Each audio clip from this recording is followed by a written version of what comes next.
Mr. Stanislaus, let me direct my first question to you.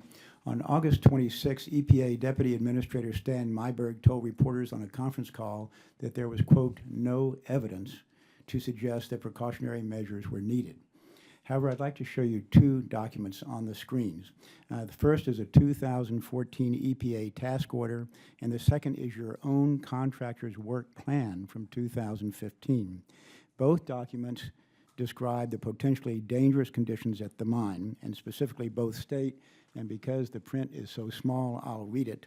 On this PowerPoint, conditions may exist that could result in a blowout of the blockages and cause large volumes of contaminated mine waters and sediment from inside the mine, which contain concentrated heavy metals, end quote. I'd like to go to a second PowerPoint slide. And this reads, this is from the internal EPA email that appears to address the potential dangers of the mine. The mine should be assumed to be full of water that is backed up to the top of the plug or higher. So my question, Mr. Stanislaus, is this. Why did the EPA ignore these obvious warnings? Well, for multiple of years, both the state of Colorado, local stakeholders had identified the fact of water buildup and the cave-in situations. So that even underlies my question even more. So why were the warnings ignored? You were on notice for years. Yeah. So and we saw the ranking member put slides up. We've had other spills. Why were the warnings ignored? Well, the warnings were not ignored. So it began with the identification of this particular circumstance. The reason why EPA was asked to be there was actually to address the water buildup and the cave-in situations. We specifically incorporated, I'd like to read it for you. Okay, but my question is, okay, if they weren't ignored, why did the incident occur? Sure. Why didn't you take the precautionary steps that would have prevented the spill? Sure. So the work plan envisioned very specifically to carefully remove the rock buildup from the cave-ins and reduce that water. The work that was being done at Gold King Mine was an assessment to identify what the particular circumstance existed at the Gold King Mine. So at this point— And you didn't think there was any danger at this mine? Well, clearly both EPA and the state of Colorado identified the risk of a blowout. You know, This is built up because a result of cave-ins over the years and water buildup. So that is the reason why we were up at that mine. So what we know at this moment is the internal review concluded that this was identified up front. The work plan incorporated these careful measures.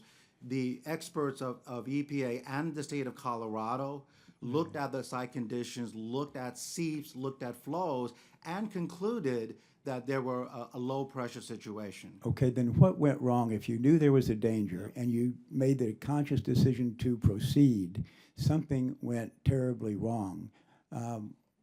Why did you proceed if you knew the dangers were so great, or did you proceed in some form of negligent fashion because clearly you didn't expect and didn't want this spill to occur? Sure. Again, none of us wanted the spill to occur. You know, the reason why we were there to avoid this blowout, the reason why we were there was to avoid that blowout. So what we were doing there was actually doing investigative work, and per the work plan, the plan was to carefully reduce the buildup from the cave mine in, then to insert piping to reduce the water. I understand what you might have had planned. Again, something went terribly wrong. It seems to me you did not heed the dangers, or you certainly did not act to prevent the spill from occurring in an adequate fashion, or the spill would not have occurred. Do you feel that anyone was negligent at all? Again, at this moment, what we have is an internal review.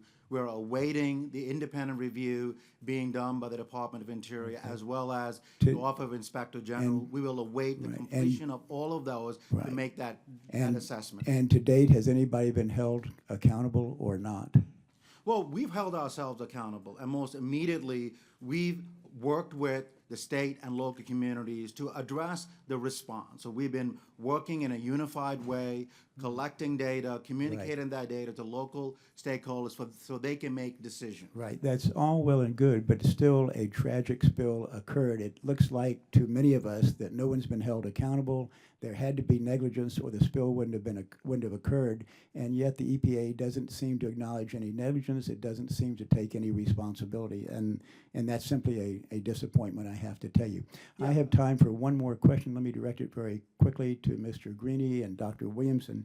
Do you think that this toxic spill was inevitable? If you can answer yes or no, that would be good. Do you think the toxic spill was inevitable?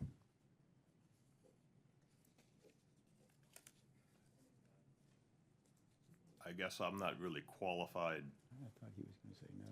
from an assessment standpoint on that mine to answer that question. Certainly there was buildup that would have gone somewhere at some point, but I do not know if it would have resulted in a blow. Do you think that, okay, and Dr. Williamson?